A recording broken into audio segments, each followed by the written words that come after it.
Praise the lord. యేసుక్రీస్తు నామములో Bible in depth అనేటువంటి కార్యక్రమానికి మిమ్మల్ని ఆహ్వానిస్తూ ఉన్నాం.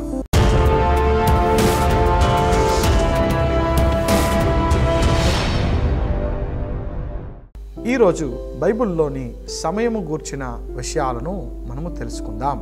ప్రియులారా, బైబిల్ గ్రంథమును సరిగా అర్థం చేసుకోవాలంటే మనము బైబిల్లో ఇవ్వబడినటువంటి దాని యొక్క సంస్కృతి, ఆ ప్రజల యొక్క అలవాట్లను, ఆ ప్రజల యొక్క ఆచారములను మనము తెలుసుకోవాలి.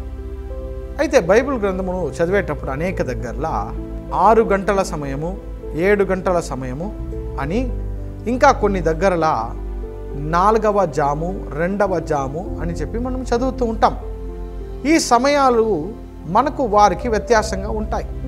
ఎలాగ వ్యత్యాసంగా ఉంటుందంటే, ప్రపంచంలో అనేక మంది కూడా సూర్యుని యొక్క లేదా సోలార్ క్యాలెండర్ని పాటిస్తూ ఉంటారు. ఆ సోలార్ క్యాలెండర్ అనేది రోజు ఎప్పుడు ప్రారంభించబడుతుందంటే రాత్రి 12 గంటలకు ప్రారంభించబడుతుంది. అయితే యూదులు లూనార్ క్యాలెండర్ని ఫాలో చేస్తారు. చంద్రుని మధ్యస్థముగా చేసుకొని వారు ఒక క్యాలెండర్ను రూపొందించుకున్నారు. అయితే వారి రోజు ఎప్పుడు ప్రారంభించబడుతుందంటే సాయంత్రం 6 గంటలకు ప్రారంభించబడుతుంది. అలాగ మనము ఈ యొక్క సమయాన్ని వ్యత్యాసపరిచి చూసుకోవాలి. పాత నిబంధన కాలంలో, గడియారాలు లేని కాలంలో మరి వారు ఎలా సమయాన్ని కనిపెట్టేవారంటే, రోజు ఎప్పుడు ప్రారంభం అవుతుందంటే సాయంకాలంలో కనీసం 3 నక్షత్రాలు వారికి కనబడినప్పుడు ఆ రోజు ప్రారంభమైందని చెప్పి వారు అనుకుంటారు. అయితే మన సమయంలో ఉన్నటువంటి గంటలు, వారి సమయంలో ఉన్నటువంటి గంటలు రెండు ఒకటేనా అంటే కాదు. మనకు 12 తర్వాత 1, 2, 3 అని ప్రారంభించబడి 3వ గంట, 4వ గంట అని వెళ్తూ ఉంటుంది. అయితే యూదులకు అట్లా కాదండి. యూదులకు మొదటి గంట ఎప్పుడు ప్రారంభం అవుతుందంటే ఉదయకాలమున 6 గంటల నుండి 7 గంటలకు మొదటి గంట అని వారు అంటారు. 8 గంటలకు 2వ గంట, లేదా 9 గంటలకు 3 గంటల సమయం అని చెప్తూ ఉంటారు.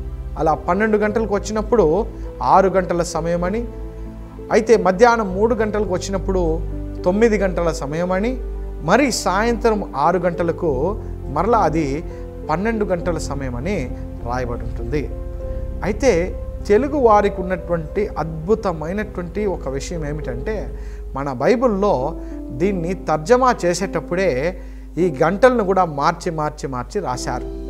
ఉదాహరణకి యేసుక్రీస్తు మరణం గురించి లూకాసు వార్తలో మనము చదివేటప్పుడు అక్కడ ఇంచుమించు 3 గంటలైనప్పుడు అని చెప్పి 3 గంటలనే వారు రాసి ఉంటారు. అయితే ఇంగ్లీష్ భాషలో మీరు చదివినప్పుడు అక్కడ 9th hour అని ఉంటుంది. అప్పుడు మనం కన్ఫ్యూజ్ అవ్వాల్సిన అవసరం లేదు. ఎందుకంటే మనకు 3 గంటలు అంటే వారికి అది 9 గంటల సమయము. అయితే 2వది జాము అని పిలుస్తూ ఉంటారు. సాధారణంగా యూదులు రోజును 24 గంటలను 8 జాములుగా విభజించి పెట్టుంటారు.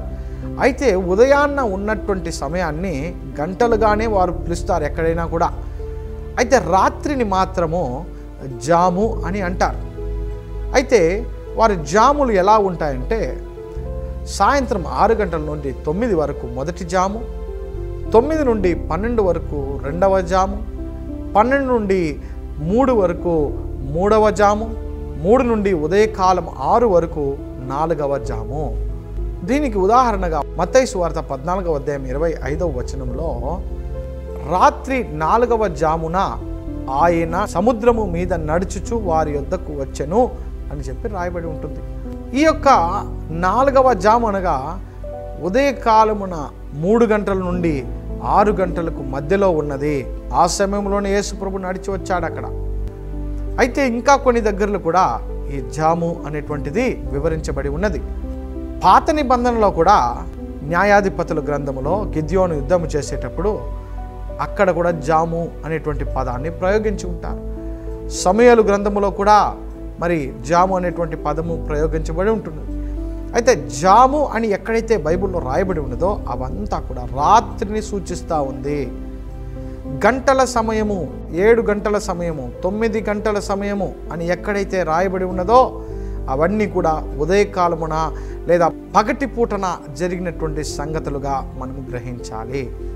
బైబిల్లో రాయబడిన ఈ సమయాన్ని మనం అర్థం చేసుకున్నట ద్వారా బైబిల్ను ఇంకా క్షుణ్ణముగా మనము చదివేటప్పుడు అర్థము చేసుకోవచ్చు.